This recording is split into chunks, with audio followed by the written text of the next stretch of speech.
And now, with the most famous words in motorsports, Chief Executive Officer of IE Sports Radio, Mr. Larry B.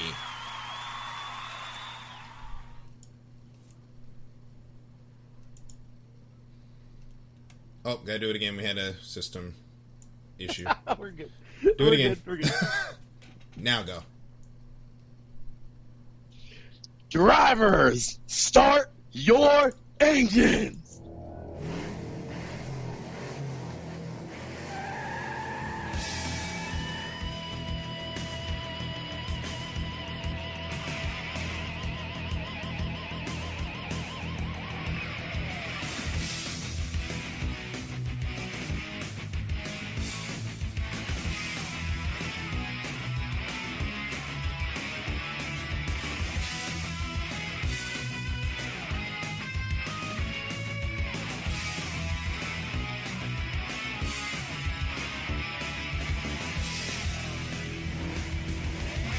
You are now listening to the fastest show on IE Sports Radio. My name is Darryl Kinsey Jr., welcoming you to another lap of the Extra Mile for today, July the 16th, 2020. And yesterday we had a unique all-star race that actually happened on Wednesday. Ferrari, unfortunately, is immolating themselves on the F1 grid. And Colton Herta, currently second in the IndyCar points, doing well, carrying the banner for IndyCar. We're going to talk about all that and more. And joining me as my host, or co-host for the evening, Chief Executive Officer of the big show here on IE Sports Radio, co-host of Deep Stage, the NHRA, new NHRA show we have here on IE Sports Radio, the one, the only, Larry B. Larry B, welcome to the program. Thank you so much for having me today, Darryl. It is a true honor here to join, by the way, just in case nobody does know all of the chain of command just yet. But yes, there is one, and as you heard, thank you, Darryl, for that. By the way, Darryl, it is great to join you, the Chief Operations Officer, the COO of IE Sports Radio, a.k.a. Darryl, you know I was going to do it once at least, the hardest working man at IE Sports Radio. Oh, thank you, sir. We got a good team here at IE Sports Radio, and everybody's working really hard. I know Turin just joined us in the chat. Hey, Turin, hope you're doing well. He is also the host of Set Point, which you can hear earlier in the week right here on IE Sports Radio. Let me pause that real quick.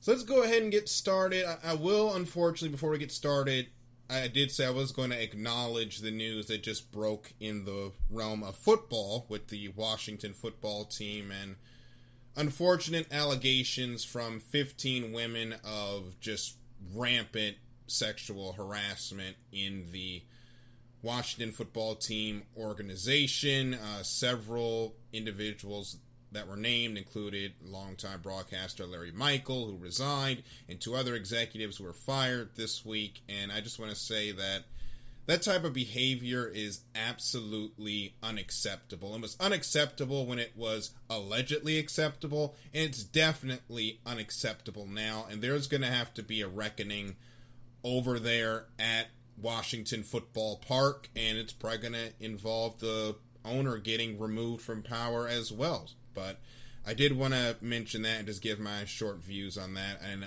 Larry and I will agree that crap is not tolerable at all. Yeah, Darryl, it definitely nowhere near tolerable, and just something that is just a unfortunate black eye. It just for the moment at least, black eyes, they do get, they do go from shiners, and they get down a little bit, and they do break out and disappear, but they are never forgotten. And I'll tell you what, that is definitely an unfortunate black eye there. But regardless, I know you as a longtime, lifer Redskins fan, and I know all the Redskins fans out there around the world. I know, of course, the team formerly known as the Redskins, because we are currently in the transitional period.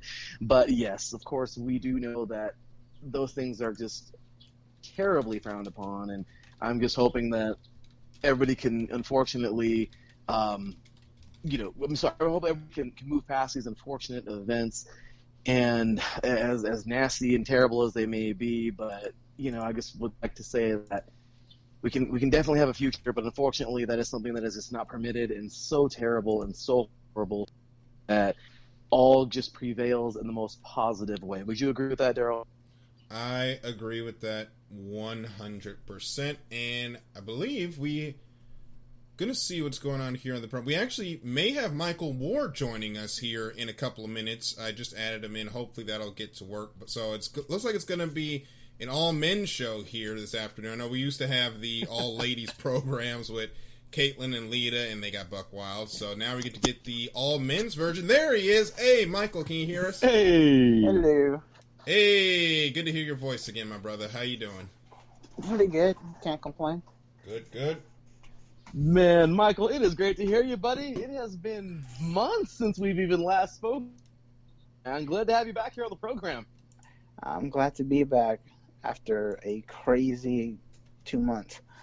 Yep, and we're going to talk about Michael's escapades a little bit later, because I believe his job just opened back up due to the pandemic, but we'll talk about that. Well, first I want to talk to him about it during the break, but let's go ahead and get into the program today. We're going to start with NASCAR, as we often do, and there's a lot of NASCAR news, so we're going to get into this quickly before we have to go to break. The All-Star race, which is usually held at Charlotte, was held yesterday at the Bristol Motor Speedway. A lot of innovations brought into that race last night, with the underglow brought to the cars, which, not really a fan of. We had the choose cone come out, the updated number placement on the car. We're going to start. Larry, Michael, did you guys get to check out any of the All-Star race yesterday? Oh, yeah, I watched it. It was, I'm sorry, but the underglow reminded me of too much of Fast and the Furious. Mm-hmm. Everything else was good. The new number placement was interesting. I fairly enjoyed the racing, although there's a moment that actually really upset me, and it involves Bubba Wallace, but we'll get to that when we get to it. We're going to get into it, because it upset me too. I liked the number placement. I liked it before when it was first announced. I know a lot of people in NASCAR Twitterverse did not like it, but once I saw it actually on the cars and going around the track, it actually looked good to me, you know. Oh, yeah, it really looks good. It really attaches the number and the sponsor, which is something that we've missed here in NASCAR for years, because both of you will remember, you know, when you saw the 3, you thought Goodwrench. When you saw the 24, you thought DuPont. When you saw the 2, you thought Miller Lite, or at the time it was Miller Genuine Draft, showing my age there. The 6 was the Valvoline car. 25, I believe, was Bud at the time. So the 18 numbers was Interstate Batteries. Yep, it was Bobby. Yep, with Bobby Labonte. So it's going to help connect sponsors and numbers again. Now he's got to continue to connect numbers and drivers again. And I think it was a good sign. The choose cone rule that they brought in, which is basically the drivers get to choose where they restart with 1 to go. They put a literal taped a cone on the track. Let me turn that off. They literally just taped a cone on the racetrack, and drivers got to choose whether or not they went to the left to go to the inside or the right to the outside. I was not a fan of that at the beginning, but that was harmless when it started. It did throw more strategy into the race, though, because you had to decide, do you want to move up on that inside line, try to get a jump on a few positions, or do you want to start on that outside line and use the preferred line to try and get around that way? So it really opens up some more options for the drivers before we go back to green. Definitely. It opens up a lot more options, and I think that's what NASCAR needed in general, was a lot more options for racing, because it's been the racing was never stagnant in NASCAR, but the thing about it is I think the drivers could use more freedom when it comes to how they approach things. And I think with this added freedom, they now can definitely, pull off some interesting stuff now in races. Yeah, they can, and we're going to see it. And I don't know if they're going to bring this rule on, but I think they got a lot of positive data to go forward with it. Larry, did you get a chance to see any of the All-Star Race festivities? I did not, and it's crazy because you know what, Darryl? Of all weeks, right? I'm sitting here, I'm doing, I got homework doing. I have everyone's got to forgive me for the lack of getting at least the MLS right now going on. There, that cup they got, the NWSL, and I've been doing my best keep up with a lot of the racing. But man, yesterday was a full-on recruiting day. Just so everybody is filled in on this, I'm doing my best right now to get as many shows as we possibly can. I'm currently working on a New York sports and a Boston sports show right now. I'm trying to reach out. And Darryl, I'm telling you, it must have been halfway through the race, and I get an update from my ESPN SportsCenter app, like, oh yeah, in the All-Star race, so and so, like, what? Excuse me, like, that's today? No way! So I'm like, oh my gosh. So I'm trying to I couldn't even get to the TV. Like, I was all over the place. I was doing so many things. So unfortunately, I didn't get a chance to catch it. But I am very surprised at just the fact that NASCAR, I didn't even know this, that they moved it to Bristol. That was already crazy enough. And I definitely thought that it would probably be at Charlotte sometime this weekend. I did not see the Wednesday race coming. That thing crept up on me, of course, as busy as I am. Once again, I got to catch things here and there when I can, but that really kind of threw me off. But yeah, how about Chase Elliott, though, man? I mean, I know that's, of course, we'll get into that. I know, but I'm just saying, overall, you got to think, man, the guy started 13th place and had a pretty good run. Bristol is someplace that, if you were going to have an all-star race, you know what? I feel like Charlotte is a great place to do it. But Darryl, Michael, how many years have we had the all-star race at Charlotte? It's a great track. We love it. We all do. It's a fast. This is only the second time in the race's history it's been outside of Charlotte. I'm not even going to begin to do the math because all three of us are going to start feeling old. And when I start feeling old, and there's a story for that in a minute, but I got a question for you guys. Mm-hmm. I got a question for you guys, both of you, because this is a good question, I think. It's an all-star race. Did they choose it because, of course, it's just a very, I don't know, it's a really cool oval. I love Charlotte because it is a very unique oval, and it is just a fast racetrack. Has it always been there just because, well, this is the place that we feel everybody can perform at their best?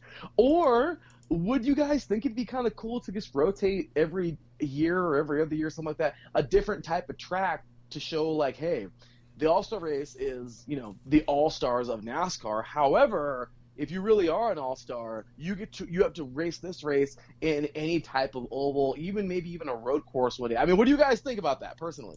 I like this idea. It's been talked about the last couple of years. I know the reason the race has been at Charlotte is because it was a Bruton Smith idea, and he kind of put that together. Also, it helps being at Charlotte because that is of course, the home base of NASCAR. We know this by now, so it's a great homecoming for the mid-season after they've been going all around somewhere. But I would like to actually start seeing the race kind of move around like other all-star events do and have different tracks have a chance to host it, especially a road course. I would love to see it at the Daytona road course because that's going to be awesome, especially when we get to run that track in a couple of weeks for a points race. So I would actually love to get to see it move around. And yeah, Chase Elliott, the funny thing is, the only two all-star races outside of Charlotte have been won by Elliots.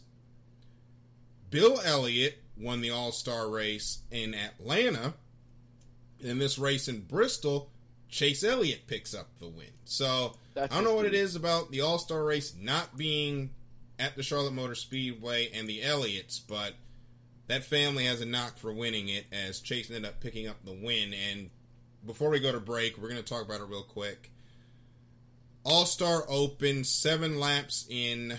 Michael McDowell decides it's a good idea to put Bubba Wallace in the wall, practically for no reason at all. McDowell ended up random drawing on the front. That car wasn't fast, and people were moving him out of the way because you didn't have time to play around in the open. He gets bumped a couple of times, and then Bubba moves him out the way, and then Bubba ends up in the wall. Wallace was not happy, ended up putting the front end of his car, or the damaged sheet metal, on the back of the tailgate of the 34 truck. Michael, you were upset about it. I was too. What was your thoughts when you saw the incident?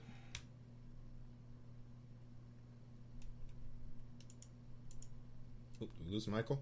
Michael, you there? Uh-oh. Looks like... You there, Michael? Well, we'll continue and we'll have Michael back in a little bit. But my reaction to the accident was McDowell just showed a lot of immaturity for a driver that's been in the sport as long as he has to just flat take out Bubba Wallace for something that happens at road courses or at short tracks. If you're too slow, you get moved out the way. He should have seen it coming. Unfortunately, he didn't. Decided to get into his feelings and ended up ruining both of their chances at going on to going into the All-Star race, which Clint Boyer ended up getting in. Bubba had a good chance of racing his way in. Clint ended up getting in by the fan vote, but it is what it is. But NASCAR will return to regular season racing actually this Sunday at Texas for the O'Reilly Auto Parts 500. That race can be seen on NBCSN. But we're going to take a quick break, and we're going to come back, and when we do, we're going to talk Formula One, and sorry, Larry, but Ferrari, they are not doing well at all. At all. We'll talk about that on the other side of this break here on the Extra Mile on iSports Radio, your direct feed for all that is sports.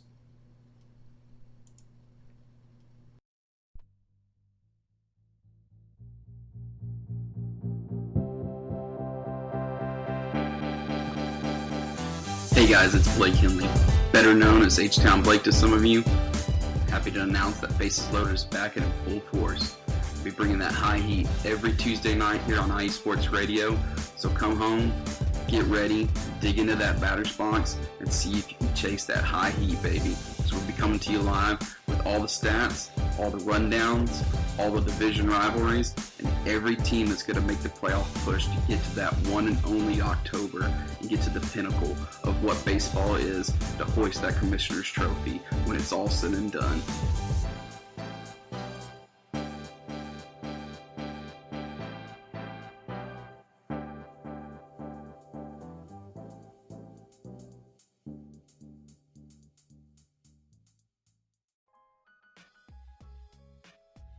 Hey, what's up, sports fans? You're looking for a different type of sports talk show, something you haven't heard before? You gotta check out the BS3 Sports Show every other Saturday on 2 Live Stews Radio, 1 p.m. Central Time, 2 p.m. Eastern. Sports talk at its finest. Always have great guests, playing some good hip-hop. You don't want to miss it. Make sure to tune in to the BS3 Sports Show every other Saturday at 1 p.m. Central Time, 2 p.m. Eastern. Here comes the pitch, and it comes in wide.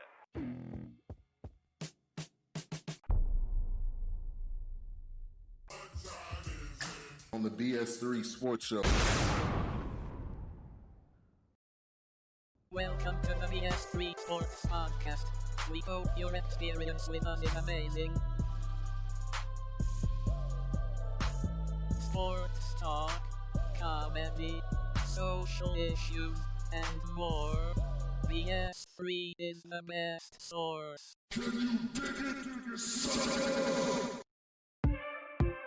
Hi, I'm Brian McLaughlin. In the National Football League, there are approximately 17 million total fans. I'm Andrew Guzman. My Dallas Cowboys make up almost 9 million of those fans. And my Seahawks have a very loyal fan base of around 4 million. That's more than 3/4 of all the fans. That's absolutely correct, Andrew. And on the Common Ground Football Podcast, we'll be talking about the good, bad, and the ugly of these teams. We'll have weekly picks, discuss transactions, injuries. And we'll chat about the rest of the league, too. Blake freaking Bortles? Oh, yes. And Captain Andrew Luck. Excellent. What about Fitzmagic? Oh, let's not get carried away now. Oh, all right then. Join us each week at commongroundfootballpodcast.com or wherever you get your podcast.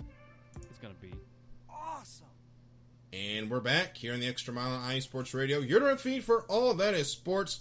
Larry B is with me. Michael Ward is back with us after a little bit of technical difficulties on his side. We're going to talk Formula One, and we're going to go straight with the first topic of the day, and Ferrari. Oh boy, Ferrari. Let's talk about the first couple of races of the season for them real quick, for those of you that have not listened in before. The first race, they were dreadfully slow, ended up pulling out a podium because of all the craziness. The second race, they were dreadfully slow in qualifying. Their cars missed Q2, or no, Ferrari missed Q3, I'm sorry. And when the race actually started, Leclerc decides he's going to take off Vettel's rear wing. Both cars fail to finish. Meanwhile, their chief rivals, Mercedes, pretty much go on a boat race. In fact, do we have a boat race sound effect in here? If not, we need to make one. They basically go on a boat race and end up winning the Styrian Grand Prix, which was held at this exact same track as the Austrian Grand Prix. I don't know why Formula 1 just didn't say Austrian GP Part 2. Not my decision. But Lewis Hamilton ends up winning. Guys, Ferrari is in straight up free fall right now. And I'll throw it to Michael first, and then we'll go to Larry. What do you think is going on over there at Maranello? Like, what is happening with this team? I honestly think when the FIA, poked around at their engines and essentially said, "Hey, what you guys are doing isn't right." I think that just threw their whole engineering department out of whack. So now they had to basically revamp all their engines, and now it's just like they're now even slower. And what's the crazy thing is that they're being outperformed by Hondas. Which we all know, we all know the meme about Hondas, which is, now gone, but we still remember it. And they just can't figure it out anymore. It's like they've lost their quote mojo. And I feel ashamed because Leclerc, I feel like he wanted to definitely take the fight to Mercedes this year. Now he can't because the Ferrari has essentially, in gaming terms, been nerfed. So now they have to play catch up all over again. And a lot of the teams around them seem to have gotten faster, while Ferrari seem to have gotten stagnant. I'll tell you one place where they haven't been nerfed. That's F1 2020, where the Ferrari engines are still really fast. We're still waiting for that balance patch, Codemasters, but... oh yeah, they're still ridiculously fast on that game. But I think they just haven't been able to get it together. A lot of the teams have definitely stepped their game up, like Racing Point with their new... I like to call it the Mercedes 2 car. AlphaTauri, they're looking a little faster this year. McLaren is, looking like the McLaren of old again. Well, not really. Well, not really the old McLaren of old, but they're getting there. Yeah, McLaren is definitely on the Comeback Team of the Year award. Let me go to Larry B real quick. Larry, you're Italian, so this kind of hurts for, all the Italians out there to see Ferrari struggling. What's your take on this, man? Because this is rough to watch. This team that has been so dominant, and all three of us remember the Schumacher era where they just beat the crap out of the F1 field. To see them reduced to this, like, what's your feeling on it? Darryl, to go back to the Schumacher era, to think of amazing greatness, this has got to be what a Patriots fan's gonna feel like in the next year or two. This has got to be this is so sad. This is terrible. Dude, everything is happening. We are absolutely Murphy's Law. Like, seriously, everything that can happen wrong will. Nothing is going right. Literally, nothing is going right. We go from, like I said, the Schumacher era, as you mentioned, Darryl, we go from dominance. I mean, it's like Ferrari, like if we tried to lose, you couldn't lose. Like, seriously, like that is incredibly hard to think of how dominant this was, like literally just a decade or a few decades ago. And here we are now with just absolute nonsense. Okay, so let's start things off a couple weeks ago. Okay, Austria, well, the first race. Yay, hey, we got a podium. Sweet, cool, Leclerc. You're a young, promising dude, man, and we really like you. And I'm glad you're here. Thank you so much for getting us a second-place podium. You're awesome. Last year, we had a very special moment at the Italian Grand Prix where you won it all for us. You get a victory for us here. It was a beautiful thing. I mean, hearing the national anthem, everyone gets singing together. It was just a beautiful moment. And it was like, okay, next year there's promise. Okay. And then this year, like I said, we start things off. Okay, cool. Second place, it's a podium. We'll take it. It's early, first race of the year. Awesome. And then then last week happens, and it's like, like this. Okay, now let me go ahead and put this from another perspective. Darryl, this is what it feels like to be a Raider fan. Okay, Oof. Tell you that right now. This is exactly what it feels like to be a Raider fan, because you're like, yeah, we're first quarter. Okay, we can come back. No, then the dredge sits in.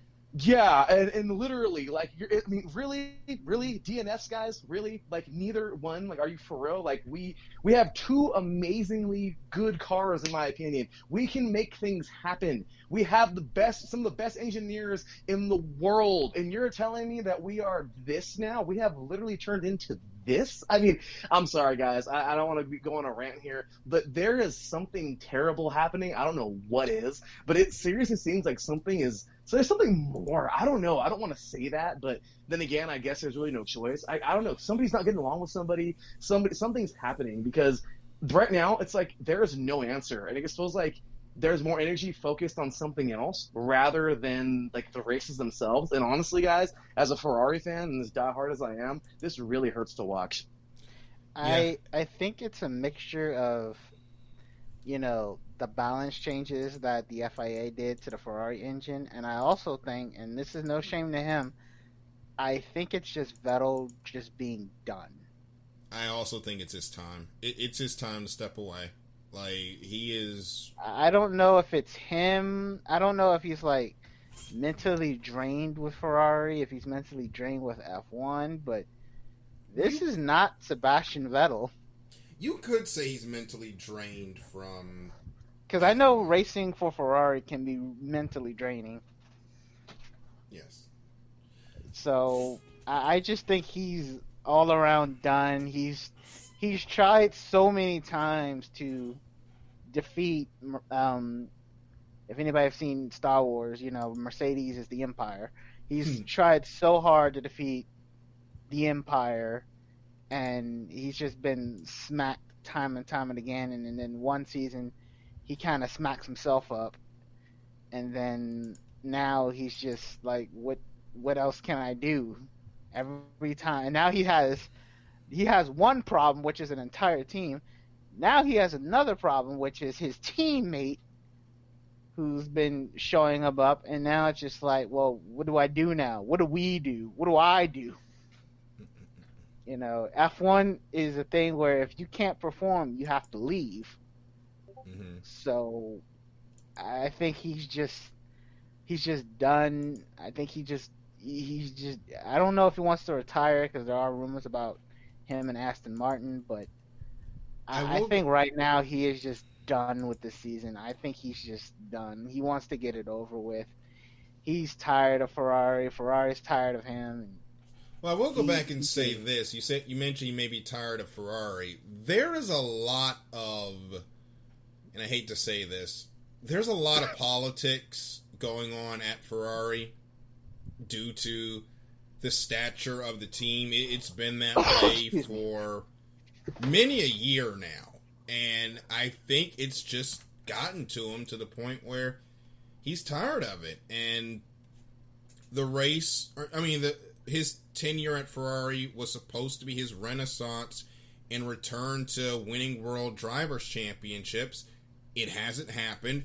He was supposed to help usher in a new era of World Constructors' Championships for Ferrari. That has also not happened. And we know how biting the Italian media can be when it comes to this team. We've seen it the last couple of years when they got spanked by Germany, or not by Germany, but by the German team in Mercedes at the Italian Grand Prix a couple of years in a row. How biting that media can be towards that team when it's not doing well. I think it's all just gotten to him, and now he needs, another outlet, be it another auto racing league in general or another team on the F1 grid. But to shift gears to Mercedes, Bottas wins race 1, Hamilton wins race 2. Guys, is the inevitable already set in, and this is going to be Mercedes just running the table unless something happens to one of their cars? I think so. Yes. Mercedes is just too... It's too strong. Both Mercedes teams are too strong right now. They're just going to... I'm not going to say they're going to run away with it. I hope Bottas provides Hamilton a challenge this year. Probably not, but, it pays to be hopeful. I think Mercedes has this in the bag. I think the real interest is going to be who's going to be number 2. Because seeing McLaren, honestly become as fast as it is now. Yeah, with Lando last lap Norris. And, they still have potential in Sainz. Mm-hmm. And, Red Bull, they're fast, but it's just like, if they get in that pack with the dirty air, there's nothing they can do sometimes. And, me and Darryl, we played F1 2020, and the dirty air in that game it'll have you behind a car for a minute. Yep. So, Red Bull, they have to fight for second. You got Force India, Mercedes car part 2. Looking faster. I think the real interesting battle this season is going to be for who is going to be number 2. I think Mercedes has it locked down, but who's going to be number 2 is going to be interesting.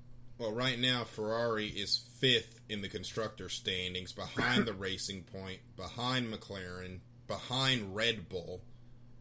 Then it's Renault behind them, and then AlphaTauri, Alfa Romeo, and then Williams and Haas in 9th and 10th. And I don't know which team is sadder down there, Williams or Haas, as that Haas team had a lot of promise, and over the last few years, it has come crashing down to earth, to the chagrin of American F1 fans everywhere. But Larry, I'm looking at the standings. Ferrari could end up finishing 5th in the Constructors' title. How much of a blow would it be to Ferrari fans around the world to see that happen? Darryl, that is... it's going to sound... I'm going to sound, for the second time in a row, I'm going to say this, and I know people are going to, listening are going to be like, okay, well, maybe you're beating this to death a little bit, and I'm not trying to write off the Patriots, but once again, moving this into like a football type of thing, I think Cam's going to do great over there, but it's kind of like that. Like, you're so used to seeing this one team just dominate or be right up there, and it's going to be like if the Patriots just miss the playoffs or like go out in the wild card, like it's going to feel like that. Or like the Lakers, like after so many years of being so dominant, and then we just fell off in the early teens. I mean, that's exactly what it's going to feel like. Like, wow, like here we are. We had such a dominant run for so long, and now like 5th place. I'm not trying to sit here and say we're better than anybody else. I mean, well, Ferrari would definitely say that. I love Ferrari and the arrogance. I love it. But at the end of the day, you have no... It's hard to fight them because it has been such a dominant team for so long. I mean, Darryl, I was just talking to you right now before we got on air, before Michael joined us, about the movie I just started watching, of course. I know I'm late to the show, everybody, but yes, the Ford versus Ferrari. Like, I'm excited to actually watch this thing tonight sometime, and maybe catch it, watch it again and see some things I didn't catch. But you can see this, how dominant this team has been for so long, and then gets to see them, as you guys mentioned. Okay, look, Vettel. Yeah, we get it. Okay, more than likely he's done. The marriage is over. Vettel he's gonna be walking, and I feel that personally. I mean, the guy's been racing since what, guys? What, 2007? I want to say 2006, 2007. About that time, yeah. 2006, 2000. Yeah. Yeah. So guys, he's been racing a while now, and it's just. I get it. Drivers they can last a little bit longer usually than stick and ball athletes, as Darryl would say. But seriously, guys, I mean, it's just, maybe it's about that time for him to head somewhere else. And it's not because I'm saying that as a Ferrari fan, but I'm saying that because it might be the best for everybody. I mean, hey, we saw Tom Brady leave, and he's going somewhere else. And you know what? He's probably going to re-spark his career. Vettel could probably do the same exact thing somewhere else. And it's just like change of scenery can be so big. But yeah, Darryl, to answer your question, man, it's going to be devastating. It really is, to see the team that I have cheered on for so long and so used to seeing near the top. And yeah, we get it. The last couple of years, the Silver Arrows guys, that's a dominant team. And you know what? You give respect where respect is due, because they are such a dominant team. The Germans have made a very fast race car, and not to mention, you have a man who is chasing history in Lewis Hamilton. You have Bottas, who is really coming along. This guy is showing himself that he can also, make a legendary career for himself if he keeps on doing what he's doing. So, guys, I mean, and we even had Nico a couple of years ago, Rosberg, as Matt White said, he took his trophy and went home. I mean, guys, like, he basically did. And I mean, think about that. Like, you have this guy who's like, okay, I got my championship, I'm done. And then what did they do? They went and found somebody else who's pretty dang good. So I'm just saying, like Mercedes can do that. They can bring in these monstrous talents as drivers, can fill these seats with amazing drivers. So yeah, guys, and even to answer the question before this, for Michael, yeah, absolutely, guys. The Silver Arrows are going to do it again, and it's going to be easy. This is going to be like one of those Darryl, this is going to be kind of like one of those halftimes where the mascots are playing against like Pop Warner teams, Oh, I love those so much. And then the funniest one is when the mascots take it way too seriously and like level the kids. I mean, the kids love it, so it's not like they're hurting the kids. The kids laugh about it. It's good. But when they just outright lay out some of the kids, you go watch that on YouTube. It's hilarious. But that's gonna be this year, Darryl. That's gonna be Mercedes with the rest of the field, like literally stiff arming everybody, running backwards 50 yards and coming back. Like seriously, like there might be. I mean, seriously, Mercedes can start a lap down and probably still win the race. I know I'm exaggerating, but guys, I'm serious. Like these cars are fast. We saw that. We see how good both these drivers have been. Guys, there's no question. If Mercedes doesn't win this year, my gosh, I mean, it's very 2020 in my opinion. It would be very 2020. Very 2020. Okay, but I'm just saying, I seriously, I mean, I'm 99% sure that Mercedes is going to dominate, and if not dominate, at least be pretty dang good. And yeah, guys, if Ferrari doesn't finish second place, and they just continue to fall apart, as a diehard, I'm going to be like, all right, this sucks, but at the end of the day, what can we really expect? Because, once again, we are falling apart at the seams. We have a driver who's just, the marriage is ending. We have Leclerc who's trying to make things happen as best as he can. And we just got a lot of things that are just apparently going wrong. So, as a fan, it sucks, but as a reality, we can't run from it, right, guys? We can't. I mean, it's going to happen.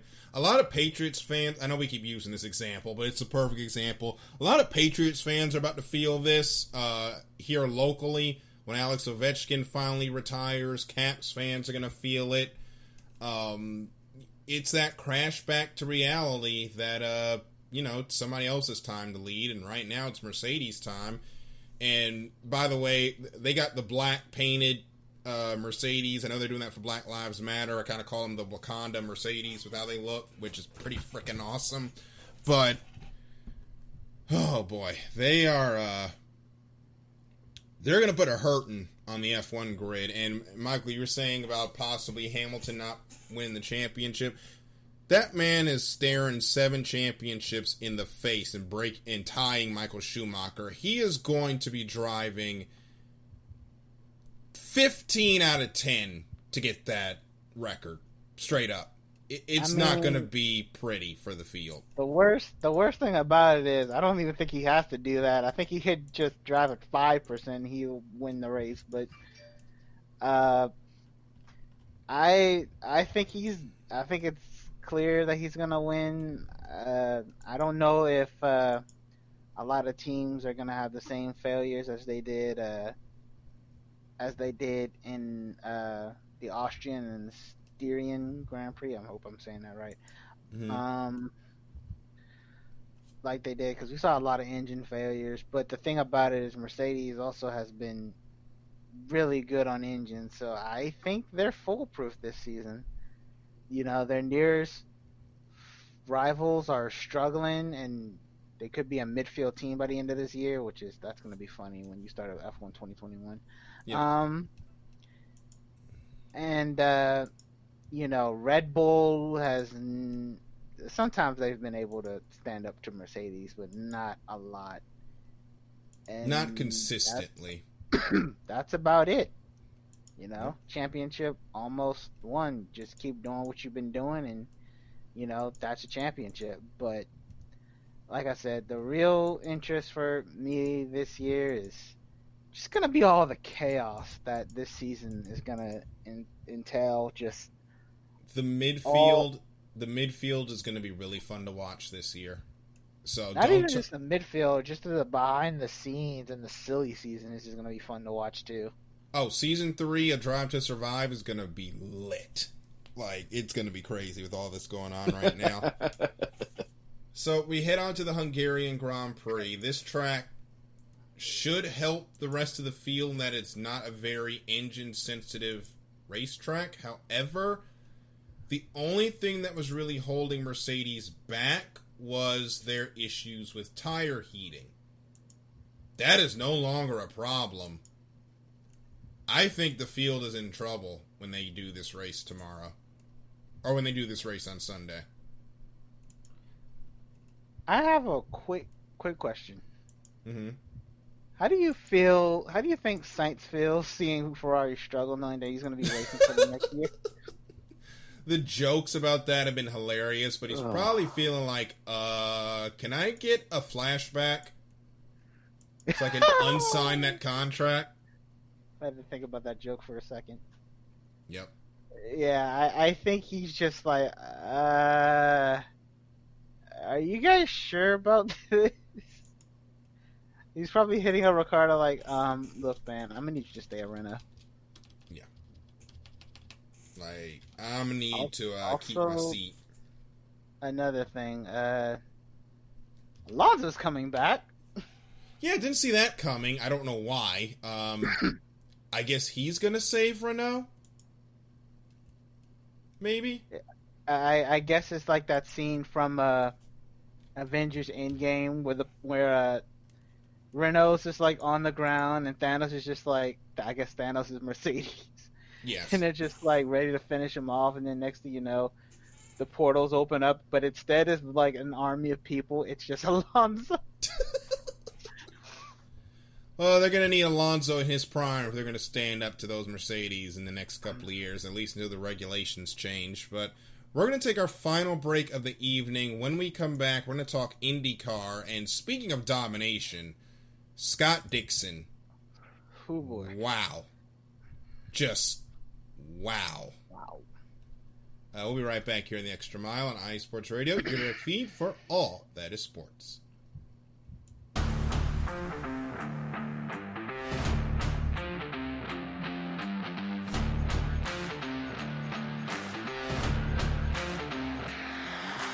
What's good, fight fans? It's your boy, Marcus Rose Great, here to give you what you want, here to give you what you need.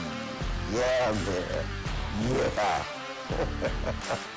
I'm coming to you live, straight from your mama's basement with a crispy, awesome white tee.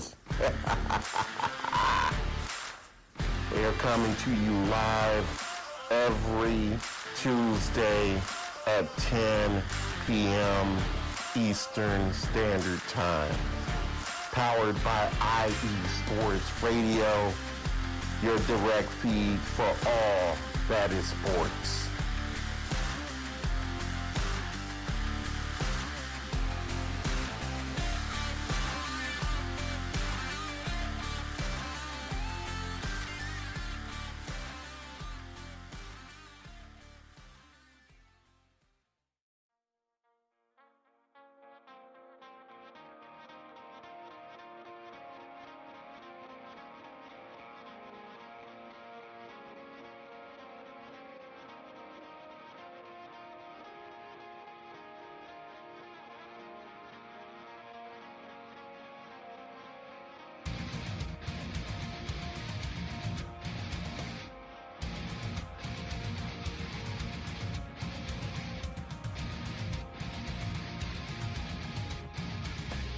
Hey sports fans, do you like wine?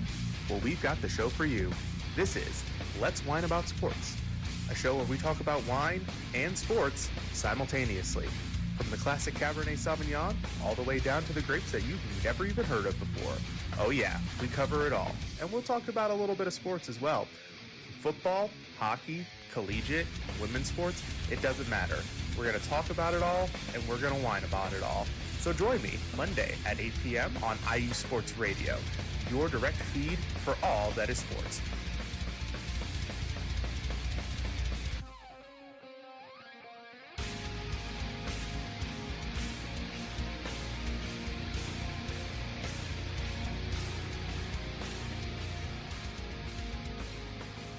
So check out Let's Whine About Sports here on IE Sports Radio, your feed for all that is sports. If you've missed any IE Sports Radio shows, remember you can hear the past episodes on the Spreaker Show Reel and other places where podcasts can be heard.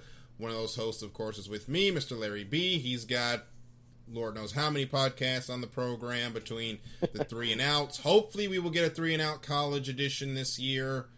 Not looking too likely with the Rona, but holding out hope that we do get college football in some way, shape, or form this fall, even if it's got to be 7-on-7. I'll take anything at this point. You've also partnered with Couch Crew Chief for a brand new program that goes into the fastest motorsport in the world, the NHRA with Deep Stage. I'm going to step back here for just a little bit, let you tell the fans a little bit about that program. Awesome, Darryl. Well, first things first, as I am a little John Force-ish myself, I promise, Darryl, that I won't take the microphone for more than 2 minutes. It's really hard. But I'll tell you, if you have not caught it yet, the Deep Stage, of course, with Couch Crew Chief Jonathan Grinke and myself, Larry B. This is a fun show. Jonathan and I just have so much fun chopping it up about the sport we love so much. I deemed it the football of the motorsports world because, ladies and gentlemen, it literally is the football of the motorsports world. You're talking a few seconds of pure torque in power, and there it is. I mean, it's simple, it's raw, it's nasty. I love it. The NHRA is something we all love. There's no diss, of course, to the rest of the 4 wheels around the world, or even the 2 wheels, because all racing is awesome. But we just wanted to have some fun and jump in there and get some, some more recognition for the NHRA, since it is absolutely awesome. As I always say, my father, I grew up watching it with my dad alongside him, and he was a mechanic, and I ended up loving it because he always told me that the mechanics were probably even more important than the drivers at some point, because I got to make that car work, to the T. I mean, it is incredible. Of course, the driver, though, I learned later on, is very important. Such a great sport and such an amazing motorsport that Jonathan and I wanted to get this thing out there. So join us, of course. Today we didn't get one out there, but tomorrow Jonathan and I will be going live at some point during the day. Jonathan has a rolling schedule with work, so the show will usually be either pre-recorded or live, but we'll let you know every week what it'll be and when it'll be. It'll jump around a lot, but we'll always have a lot of fun. Of course, you can catch a podcast on the Spreaker Show Reel and all places, well, almost all places podcasts are found, much like here, The Extra Mile. But I'll tell you, it is awesome. We are really excited to get this thing going. We had a great show last week to start things off, getting ready for the Indy Nats, and here we are yet again staying at Indy for another week for the Lucas Oil NHRA Summer Nats coming up this weekend, and I am very excited for that. This last past week we had some awesome victories, of course, some great drivers grabbed some wallies. I'll leave that to Darryl because this is his show, but I'll tell you what, we are looking forward to yet another awesome week at Indy, and I gotta tell you, Darryl, I'm just gonna say this, man. I'm pretty excited for who won Funny Car this week. I mean, don't get me wrong. I know we have a lot to get into with JFR, and that's a little concerning, actually very concerning, especially to the JFR fans, and of course, John Force himself. But I gotta tell you, even though the field didn't have JFR in it, it was pretty cool to see somebody that both Jonathan and I got to talk to back a couple months ago on the defining moment, and Matt Hagan just did a great job. And yeah, so let's get into some NHRA. Darryl, you ready? Yep. So we're gonna go over the. We'll start with going over the winners. We'll start with the sportsman ranks. Those guys don't get a lot of play, so we're going to announce who won those races as well. Tony Pranger won the JEG Super Quick category. Zach Sackman won in Top Dragster. Top Sportsman went to John Stelt. Ryan Oler won Pro Stock Motorcycles. We get into the Pro categories now. Jason Line picks up Pro Stock. Matt Hagan, who you and Jonathan are both very high on, won Funny Car. And, of course, the Torrances, once again, dominant in Dragster. Billy Torrance picks up another win in Top Fuel. They're coming right back to this track this weekend, and you look at those pro categories, you got to feel, the guys that won last week, they're going to be really strong going into this weekend's event. Darryl, it is... Okay. The NHRA, as you and I both have said before, I think you more than me, because we want to join it into to Nearest the Win, the show that we play here at High Sports Radio. But I'll tell you, Darryl, picking the NHRA is, you're literally, I mean, it is a game of chance, because that's literally what it is. But I'll tell you, like, this week, I do believe that we maybe could have at least one repeat, because all four of these drivers looked really, really good. All four teams look really, really good. But I'll tell you, if anybody can do it, I mean, Jason. By the way, Darryl, our lovely Summit Search Crew team from 2 years ago. We were having so much fun with that last year, or 2 years ago. We were talking about Summit and where did they go. And, they, but this year, hey, I mean, great start there by Jason Line. Coming out with his Summit Pro stock car. So awesome job by him. He can very possibly do it again. Matt Hagan, as you know, of course, yes, Jonathan and I are both very high on him. He's a great guy. We interviewed him. He's super cool. Looking forward to get him on the show soon again. And he did a really, really, really good job. The guy is an absolute chill dude to talk to. But man, this guy right here did such a great job. His team put together a great car. And then Billy Torrance. I mean, really, this is awesome. I'm so happy to see this guy hoisting another Wally. I mean, seriously, like, he's such a cool cat. And, like, he had an amazing car the entire Indy Nats. I mean, that car was great. The team had an amazing prep for him, I believe. Like, everybody did an amazing job. So I don't know, Darryl. We might see maybe one or two of these drivers here. And hey, once again, Ryan Oler, with Pro Stock Motorcycle, hey, maybe even him. I mean, I don't know. That's maybe a little more. I don't want to say iffy, but I'm just saying, if it's going to be somebody repeating, it might be Hagan or Torrance, Line possibly, but I don't know, Darryl. I almost said Taryn because he's in the chat room, but I don't know, Darryl. What do you think, man? Well, I'm looking at the times from last week, and Billy's car was extremely consistent with 3.7s in the first couple of rounds, slowed down a tenth to the low 3.8s, so they've got a great setup dialed in going into this week. There's going to be no pro stock categories this week, just the nitro categories this week, so you guys are only going to pick for our Top Fuel and Top Fuel Funny Car this week as far as the pro categories are concerned. I'll get you what the other categories are here in just a minute. So I was actually looking through the times. I'm actually going to have to go back a couple of screens, but yeah, the Torrance is a quick, and with John Force Racing not being there in Funny Car, the Schumachers and the Coletta teams, they got a chance to really pick up some wins here now that one of the dominant powers in the event are, well, not here. So they've got a lot of time now to go and pick up some victories, and that Schumacher team, especially in the funny car side, tough to beat. Matt Hagan's team has been extremely strong. I expect them to potentially run the table again next week, as it'll be Top Fuel Dragster and Funny Car with Pro Mod, one of my favorite categories, Top Fuel Harley, which I will never ride, and the Factory Stock Showdown, all competing this weekend. So that is going to be a lot of fun to watch. Check out Deep Stage tomorrow for more information on that, as we shall continue. But before we go on, I do want to say that the John Force Racing team was not there last week. They're not here this week either. One of the big problems with that team is the main driver and patriarch of the event. They are, he's 70, John Force, so obviously it would not be good for his car to be going, but the fact that the other cars can't go either, that is concerning for everyone involved. There's a rumor that there may be sponsor-related issues with that team, and I'm just going to say a prayer that that team can eventually join the series for the rest of the season, because there's a chance that they may not compete the rest of 2020 the way things are going right now.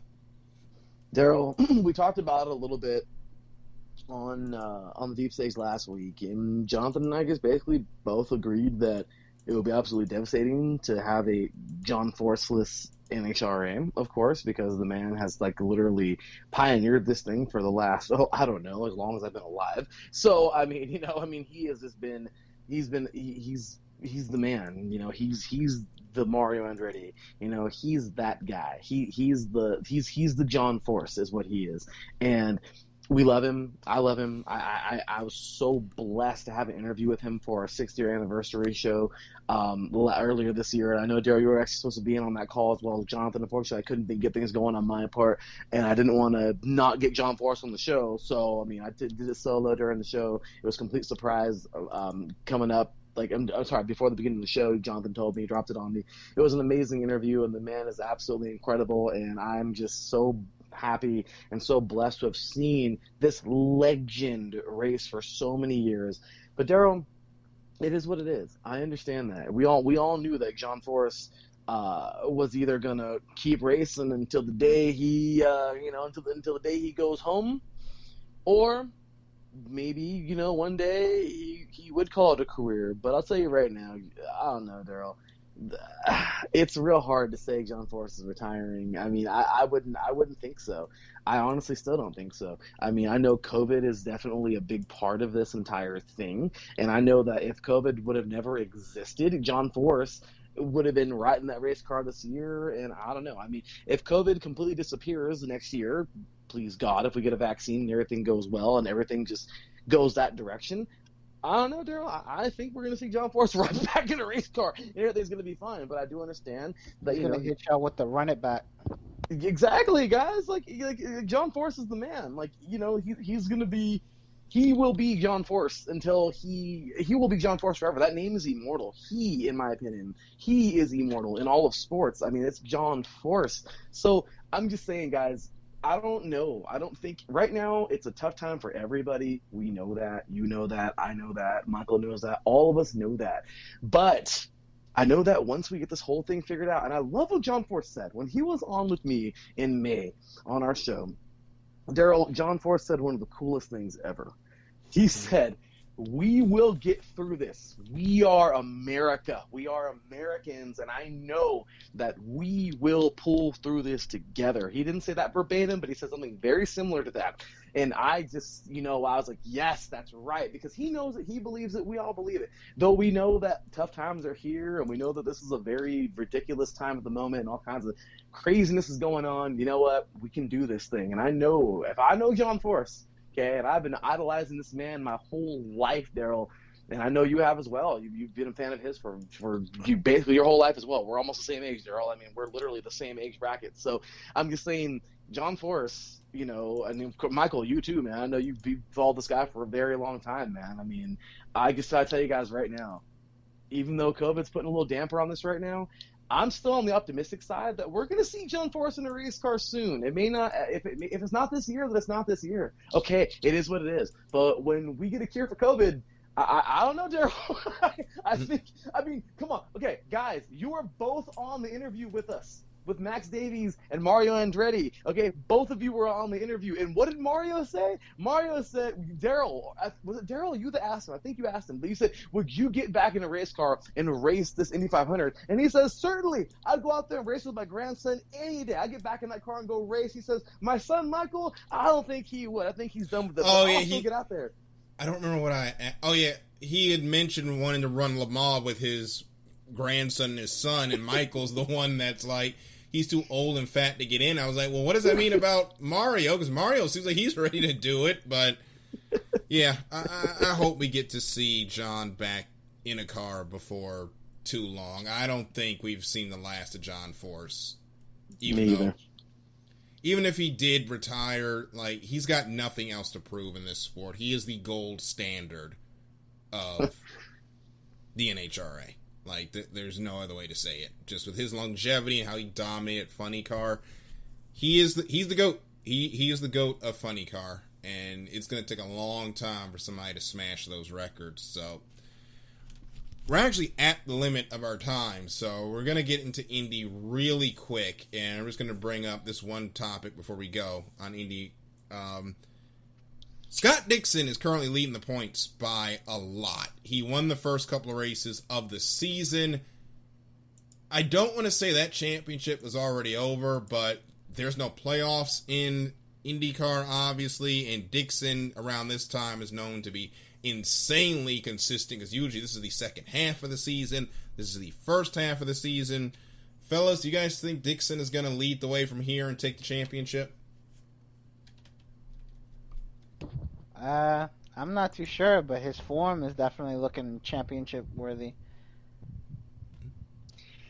Darryl, you guys a couple months ago spoke with his spotter, Robbie Fast, and I'll tell you right now, Mr. Fast, if you're listening, you're awesome. Thank you. He is rocking an iSports Radio hat to go with his shirt. That was one of the coolest comments I ever got on any of our posts. So I thought that was pretty cool. But I'll tell you what, it was awesome congratulating him a couple weeks ago. Well, him and the boys of team number 9 from Texas a couple weeks ago, and they're doing it again. And honestly, guys, there is no other way to say it. They are dominating. I think they're going to continue to dominate. Scott Dixon, the man has won 5 titles. He is. I think he's going to pull a dang. What do you call it? Mercedes, man. I mean, I really think he's gonna dust everybody. That team is so strong. They're so put together. They are on one, guys, and it's true. Darryl, this is about the time he turns it up. Well, guess what? I think he's gonna turn it up, and I don't know if they're gonna even look back, man. If they lose a race this year, it'll be more surprising than to see this guy. I don't know. I just think that would be more surprising than anything. I think he's just gonna win and win and win and win and win. And if they do lose 1 or 2, okay, whatever. But I just think personally, they're always going to be up near the front. They're going to be somewhere around there. And this team is a very strong team. Team number 9 is a strong team, guys. And I'm just really looking forward to seeing what Scott Dixon does coming up here in this weekend, and of course coming up. But overall, this is a strong team, Darryl, and I don't see them not winning a title. Yep. So he's 3 wins from 4 races this season. So that is about as close to 100% as you can get. And the surprising stat about that, no poles to start the season, but that hasn't mattered, as Dixon has been able to get to the lead early and often, and he will try to make that 4 from 5 and possibly 5 from 6, as we got 2 races in Iowa this weekend. And before we go, of course, we're going to make our nearest to win picks. We have Iowa in IndyCar, Hungary in Formula 1, and Texas in NASCAR. So I will start first. I'm going to go with, in IndyCar, I can't pick Scott Dixon this week, but I'm going to pick Joseph Newgarden to bounce back. I got Lewis Hamilton winning at Hungary, and Kevin Harvick to take the win at Texas. Larry, who you got? All right, I'm going to make this short and sweet. Lewis Hamilton is not going to lose. That's all there is to it. He is a dominant champion. And gentlemen here on this podcast and ladies and gentlemen listening, he's a monster. This man is on one right now to try and tie and I think surpass Michael Schumacher. Give me Lewis Hamilton for the win. Scott Dixon, I'm sorry. Did I just say Scott Dixon was going to dominate the rest of the season? I think he is. So give me team number 9 and Scott Dixon. And this is going to be a crazy one because, my gosh, what to think about NASCAR right now. I love it. Texas, apparently, I didn't even know anything about this. Darryl, you told me all about Texas and the revamping of the speedway, and Matt Owens not even trying to call the race. I mean, this is just craziness. But if I got to pick somebody right now to win at this track, I know it's going to sound kind of like maybe a little cliche-ish because he's actually done pretty well this year. But you know what, guys? I'm going Denny. I'm going to say Denny Hamlin pulls this thing off and gets it done. Michael, who you got? For NASCAR, I'm going to go with my boy MTJ. IndyCar, I'm going to go with Dixon. And F1, we all know Hamilton's got this. So, yeah, Hamilton. Well, with that being said, we're going to get ready to get on out of here for this evening. Larry, Michael, thank you so much for joining me this week. Caitlin will be back soon. She's just getting settled in up in Michigan. She just made the big move from North Carolina. So Caitlin will be back, and Not What It Seems will be back as well. Remember, keep up to date with everything going on at iSports Radio by checking out our social media pages on Facebook, Instagram, and Twitter. Also, check out the website, iSportsRadio.com. And also Larry's at the _LB53. I want to get that correct. Michael's at Stargazer FX. I'm at DK Jr. 12 on Twitter if you want to chat with us. But that is it for this evening. For Michael and Larry, I'm Darryl. This is The Extra Mile. And we will see you at the next green flag. Good night, everybody.